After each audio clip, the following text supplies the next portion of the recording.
BT23 for $2 says, right last week, Page winning Owen Hart, have him win title. I guess it's what we said last week with, Hangman is going to be the wild card. He's going to go on. They're going to do him and Swerve again. Yeah. And so Dis, I believe that was you, Dis. You hit the nail on the head with that one. Yeah, isn't it sad that they just blew through the Jeff Jarrett thing that quickly? And by the way, if you look at the breakdown of the ratings, which you can find on my Twitter page, the highest rated segment was Jeff Jarrett's match against. I really have to commend you for the painstaking levels of work that you go to compile those ratings, those quarter hours. Just well done, fantastic. Making them available for everyone for free. I count each person individually, actually. The different, but yeah, it's sad to me. Jarrett was on such a roll, man, and they just kind of like, if you're gonna do the wild card thing, why put him against Jarrett? Why not let Jarrett get Jarrett had the I was Owen Hart's tag team partner story going for him.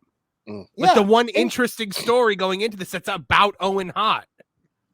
And they used it. It's not like they avoided it or anything. They pushed it on TV. They used it. He cut promos. He was being cheered like he was a babyface. And then they kill him off in the first round against Page. It just boggles my mind. They could have they got ratings from it. If you look at the quarter breakdowns, the ratings went up for that match.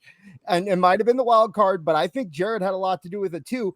And you could have taken that at least 2 or 3 weeks. You didn't have to blow it all in the first round, but hey, what do I know? I don't run a company, right? I'm not a billionaire. If AEW were smart, they would have used, I said this last time, they would have used Jeff Jarrett in the same way that ECW used Terry Funk in order to tell that story. It didn't have to be 2-3 weeks. It could have been 8, 9, 10 weeks. But of course, we already know one track mind Tony Khan is not going to go for that. If AEW were smart, none of us would be sitting here right now. Exactly. Look, Tony Khan has created a lot of opportunities for a lot of people in the professional wrestling sphere, myself among them. So I thank God every day for Tony Khan. Every day that he does something, I'm like, here we go. Off to the every time I'm like, man, we haven't done headlines in a while. He hasn't done anything stupid in a while. And then he just fires something out. And I'm like, the gift that keeps on giving. If he ever stopped like tweeting, I don't know what I would do. I'd have to start making stuff up. But that's like AEW in a nutshell, though. Like it's become like a trope from the AEW defenders to say, no, we have stories. It's like, yeah, you do, but if you blink, you miss them.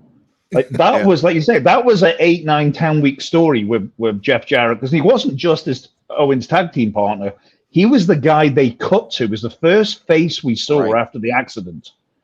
And he had to cut a promo where they knew something terrible. They didn't know Owen was, dead, but they knew something awful had happened. And he had to cut that promo. So I've still got, watching that live, all these 25 years later, I've still got that. And 25 years as well, like everything's there. But in their mind, in AEW's mind, we told that story, but you missed one episode and you didn't see it.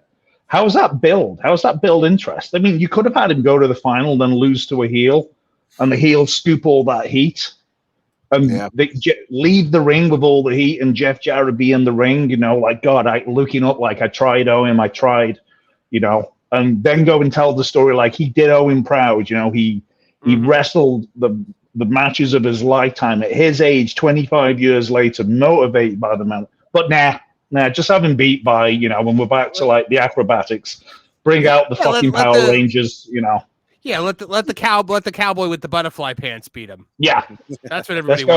Let's go with that instead. Because we have to interject this into the Young Bucks storyline, because that's what people clearly want to see. Oh God. There's like a whole conversation. Sorry to hijack, but did you guys see fucking my boy Eric Bischoff go off on the Bucks for not walking past the gym in like 6 years? Yes. Oh yeah, I saw that was out there. I haven't watched it yet. Yeah. Oh, where did that come from?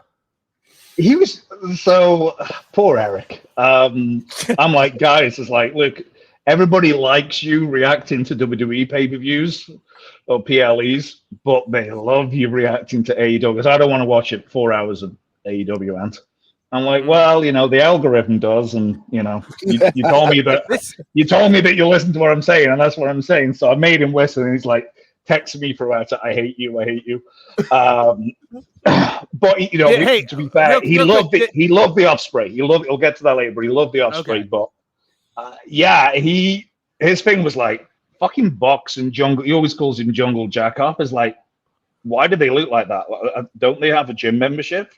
Mm-hmm. I mean, seriously, if you told me like back in the day, Scott Hall and Kevin Nash were mad at me, I'd sleep with a gun under my pillow for the rest of my life. Right? You told me the Bucks are coming at me. Oh yeah, which one of those wants it first? Yeah. Oh yeah. Oh my God, that's amazing. Yeah, no, I did see that. It's so funny. Does that conversation sound familiar to you? You really should react to AEW pay-per-views. No, I don't want to watch AEW for 4 hours, because that's a conversation that you and I have had. This tells you all. This is Ant in this conversation, and I am Eric Bischoff. We have this conversation every month. Mom, we really should go live during one of the AEW pay-per-views. I do not want to sit through that. I have, but how about this? How about this? What about the time that you made me sit through the 5-hour AEW pay-per-view, and then we talked about it for 5 minutes on the show? Like while I was in the bathroom. That's great. You know what? You know what? I've also made you sit through several episodes of The Acolyte. So you have. I guess I do owe you.